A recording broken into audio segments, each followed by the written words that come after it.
Alright, magandang araw po sa inyong lahat mga kababayan, Batang Maynila to it's. Kahapon po ay nagkaroon ng press briefing ang PCO kasama po ang Department of Agriculture at ang Department of Agrarian Reform. At dito mga kababayan ay natanong ni Yusek Claire Castro kung ano na ang balita na monitor ba ng DA o ng DAR ang land grabbing incidents na nangyayari po particularly sa Bataan at sa Ilocos Sur. So pag sinabing Bataan, alam na natin kung sino yung pinapatukuyan ni Yusek Claire Castro. Tapos sa Ilocos Sur, alam din natin kung sino.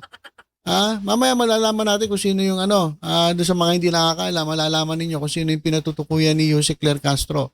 So pakinggan muna natin yung yung katanungan ni Yusek dito nga po sa mga opisyalis ng DA at ng DAR dito sa PCO press briefing. Panoorin po natin. Opo. Okay. Ma'am, may tanong lang po ako kasi habang ako'y nakikinig. Alam po natin na ang pangunahing kagustuhan at adhikain ng Pangulo ay makapagbigay ng lupa para sa ating mga farmers. Hindi lang para sa titulo, kung hindi sabi nyo nga po, ay makapagbigay ng magandang buhay sa mga magsasaka at sapat na pagkain sa pagkainan. Ang tanong po natin, namomonitor po ba kaya ng DAR yung mga nang aabuso at nang laland grab na mga lupain? Land grab. Talaga nang-aabuso at nagla-land grab. Mamaya malalaman natin kung sino yung mga land grabber na yan na tinutukoy ni Yusek Claire Castro. Na mga farmers. May mga issue po dito. Isa dito ay yung di umanong land grabbing sa Bataan. Ito po ba'y namomonitor ng DAR? Ma'am Yusek, opo. Meron po kaming katulad Ayun, opo. So, ibig sabihin ay alam ng DAR kung sino yung mga land grabber at yung mga nang-aabuso na nangaagaw ng lupa, may lupa. po nung nabanggit nyo, meron kaming yung Division ng Blood, yung Bureau of Land Acquisition Division. Sila po yung nagmo-monitor niyan at may mga reklamo rin pong mga nakakarating sa amin na yun nga po. And they're also aware. In fact, hindi lang po dito sa Bataan, may mga iba pa pong malalaki talagang... Like Ilocos Sur? Ayan So talagang minensyon ni Yusek Claire Castro, Ilocos Sur. Alam niyo naman, pag Ilocos Sur, kung sino ang pinatutukuyan ni Yusek Claire Castro.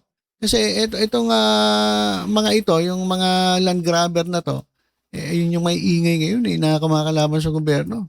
So siguro unti-unti nalalaman nyo na kung sino yung tinutukoy natin. Tuloy muna natin to. Iba pa pong mga lugar Okay. without mentioning kung ano pong particular na lugar. Yung mga nabibiktima po ng mga land grabbers, maaari pong pumunta sa inyong sa opisina po ninyo. Opo, sa Blood po. Ayun po. And namomonitor din po ba ng DAR yung mga lupa na instead na gawing sakahan, nangyayari po, nagiging golf course na at saka subdivision? Yun po, Ma'am Yusek, opo. In fact, ongoing po, marami pong ongoing. Kulang pa nga yung sabi ni Yusek ginagawang golf course, ginagawang subdivision daw, ginagawang pogo. May mga lupa ron.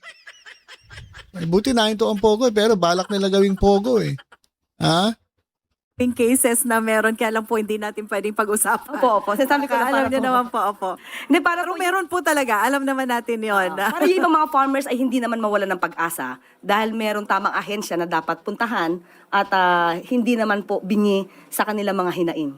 Opo. At in fact, ang ating mahal na kalihim, sabi ko nga po sa inyo, yung mga gustong lumapit, open na open po, welcome po silang lahat. At meron po kaming complaint desk sa opisina, sa DAR po, para po lahat ng concerns ninyo ma-address po namin. Yan. Maraming salamat. So sa mga Okay, hindi pa pala tapos. nakikinig ngayon at nanonood, nakita niyo po ang programa at mga accomplishments. Okay na yun. So yan, natumbok ni Claire Castro. Yung mga biktima po, yung mga inabuso, inagawan po ng lupa ng mga land grabber dyan. Meron po kayong pwedeng lapitan na sangay ng gobyerno para magreklamo doon sa ginagawa ng mapang-abusong mga magnanakaw ng hindi kanila. So ayan po yung yung nangyaring press briefing at nabalita po ito ng bilyonaryo, mga kababayan, nabalita po ito ng bilyonaryo. Pero bago natin panoorin, kasi dito binanggit ng bilyonaryo kumbaga pinangalanan ng bilyonaryo yung mga land grabber na binanggit ni na tinutukoy ni Jose Claire Castro. Pero bago yan, pakinggan muna natin itong isang inagawan ng lupa. Ayan, inagawan ng lupa ni Roque. Ayan, pinangalanan na. Okay. Tingnan ninyo yung pinagagawa nito ni Roque. Pakinggan natin itong inagawan ng lupa daw di umano ni Harry Roque. Usap yung mga magsasaka sa Ibandians Bataan, kumuha kami ng mga dokumento sa Register of Deeds ng Bataan. Ito po, katibayan na may hawak kami mga dokumento. Yung mga titulo nila, bigla na lang pong na-cancel at napunta sa kumpanya ni Harry Roque at Myla Roque. Okay. So nagulat na lang sila na yung lupa nila ay napunta dun sa pangalan ni Harry Roque at ni Myla Roque. Di nila walang pinirmahan. Yung mga ibang farmers natin, wala silang pinirmahan. At isa din po ang pinakapunto dito, yung kanilang abogado na si Attorney Anselmo Carlo ay so may mga dokumento po kami magpapatunay na itong mga titulo nila ay na-transfer na hindi alam ng ating mga farmers sa kumpanya ni Harry Roque at ni Myla Roque. May nakuha po kami survey plan galing from DNR, approved survey plan, nakatibayan na na-award po yun sa mga farmers natin. At ito pong mga titulo ng ating mga farmers ay 1996 pa po. Pero, meron po mga farmers na hindi nila hawak ang kanilang titulo, ibig sabihin, nakabolt po ito sa Department of Agrarian Reform at naghihintay lang sila ng developer o politikong magkaka-interes sa lupa na binibenta nila. At ito nga po, na nagkataon si Harry Roque at Myla Roque ang kanilang binigyan ng titulo. Hindi nakuha ng farmers ang mga titulo. Pero bakit nakuha ni Harry Roque at Myla Roque ang mga titulo ng ating mga farmers at na-transfer nang walang dark clearance to transfer? Itong mga lupaan ng mga farmers dahil sa kalakihan ay tatlong kumpanya pinagati-hati nila. Ito, at maririnig ko rin sa ating mga farmers na ang kanilang alam na nag-transfer ng kanilang mga titulo ay sina Harry Roque at Myla Roque. Anong group? Yung ibang titulo nasa Biancham, company ni Myla Roque at Harry Roque. Yung iba sa ibang company, yung First Mariteles Holdings. Tapos mayroon pang iba. Okay, so yan po yung isa sa ibinulgar ng ilan sa mga may-ari ng lupa na inagawan di umano ng mag-asawang Roque. Pero ninyo, yung mga lupa ng mga farmers, yung inaward sa mga farmers, hindi nila alam yung titulo na hindi nila nakuha Ito rin may problema rin sa DAR Bakit hindi nakuha ng mga farmers yung mga titulo nila sa DAR? At ang nakakuha ay itong sila Harry Roque, yung mag-asawa, at na-transfer sa pangalan ni Harry Roque sa kampanya ni Harry Roque. So ano nangyari doon? Dapat sagutin ito ng DAR. Bakit ganon? Meron bang naano sa inyo na naaabutan? Bakit ganon? Dapat unahin ninyo yung mga farmers. Kaya nga nung tinanong ni Jose Claire Castro yung yung DAR hindi naman nasagutan diretsuhan pero inaasikaso naman daw nila. So, ayan mga kababayan, yung ilan sa mga sa mga kwento diyan po sa Bataan. Ang kampanya daw di umano ni Harry Roque ay itong First Maribeles Holding Corporation at Biancam o Biancam Corporation na pag-aari nung mag-asawang Roque. So ito mga kababayan yung balita ng bilyonaryo na ito na taas ang pinangalanan na kung sino kasi hindi nasagot ng neto nga mga opisyalis ng DAR kung sino yung alam naman natin kung sino yung binabanggit. So pakinggan natin itong report ng Billionaire News Channel tungkol diyan sa sa land grabbing incident diyan po sa sa Bataan at baka meron ding nangyaring ganyan diyan po sa Ilocos Sur. Panoorin po natin.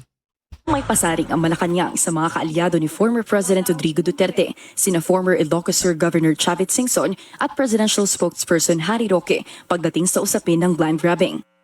Sa press conference ng Departments of Agriculture at Agrarian Reform kanina, tinanong ni Palace Press Officer Claire Castro Ongdar kung namomonitor ba ang pang-aabuso sa mga magsasaka at pangangagaw ng lupa, gaya ng sitwasyon sa Bataan at In fact, hindi lang po dito sa Bataan, may mga iba pa pong malalaki talagang Like Ilocos Sur?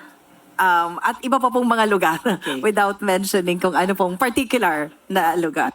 Noong Disyembre, inakusahan si Roque ng land grabbing sa pamamagitan umano ng BNCAM Holdings Corporation at First Bataan Mariveles Holding Corporation kung saan 75 pamilya ang ninakawan umano ng lupa. Tinawag naman itong recycled accusation ni Roque.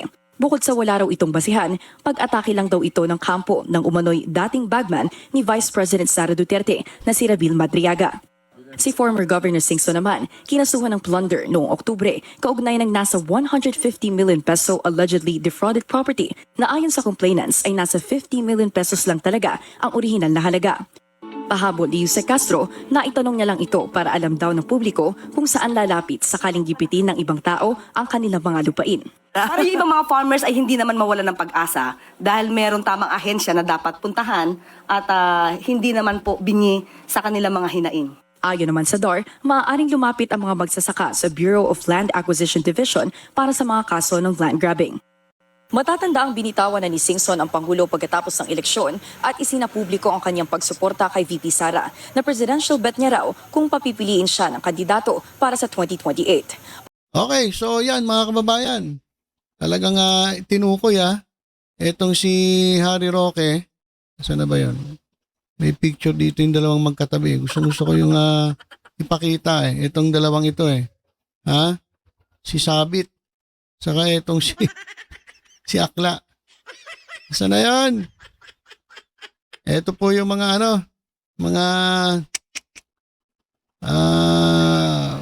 di umano'y ng abuso Nasaan na yun? Teka lang Gusto ko pakita sa inyo yung mukha nung dalawa Magkatabi. Teka lang, ay! Yan. Kasi nakasulat dito, land grabbers. Jose Castro, may buwelta kay Singson at kay Roque. Ayan mga kababayan. Ito pong dalawang ito, kung magsalita, laban sa gobyerno, akala mo pagkalinis-linis. Ay, itong dalawang to, dapat tumingin kayo sa salamin Di ba? Laging itong dalawang to nananawagan na pababain si Presidente Marcos sa pwesto. Sila yung talagang maiingay. Pero tingnan ninyo, ano ba ang mga ginagawa nila? Nangaabuso. Galit sila sa magnanakaw pero anong ginagawa nila? Nagnanakaw. Nangaagaw ng mga lupa na hindi naman kanila. Ito ba ang mga pakikinggan ninyo, mga kababayan? Kung magsalita, kala mo pagkalinis-linis. Pero ubod ng mga abuso. Ayan ba dalawang yan ang magagaling at pakikinggan ninyo para pabagsakin ang o paalisin sa pwesto si Pangulong Bongbong Marcos? Abay, mag-isip-isip kayo. Pasalamat kayo, hindi kayo naaabuso nito pero marami tayong mga kababayan ang inaabuso ng mga ito. Sabi ko nga pwede tayong manawagan ng panibagong gobyerno, magandang gobyerno. Magalit tayo sa mga korap, magalit tayo sa magnanakaw sa gobyerno, pero yung nagsasalita mismo, dapat siguraduhin ninyo na malinis kayo. Kasi baka mas madumi pa kayo dun sa sinasabihin ninyong korap. Baka mas magnanakaw pa kayo dun sa sinasabi ninyong mga magnanakaw. Kaya mga kababayan, isip-isip po kayo. Huwag po kayo basta-basta papadala sa mga naratibo na ito, mga ito. Kasi sila mismo, mga korap. Sila mismo, mga magnanakaw. So, ayan mga kababayan may mga kaso na po ito, mga ito. At abangan natin yung mga update tungkol dito. Doon po sa mga sa mga kababayan natin na mga magsasaka na naabuso. Kaya alam po natanong ni Jose Claire Castro yan para alam ninyo kung saan kayo lalapit. At kapag lumapit kayo at hindi kayo inisikaso, magsumbong lang po kayo. At babanatan natin itong mga opisyalis ng gobyernong ito. Lumapit kayo kay Yusek Claire Castro, lumapit kayo sa mga, kung hindi kayo inisikaso ng DAR mismo, di sabihin nyo. At banatan natin itong mga ito.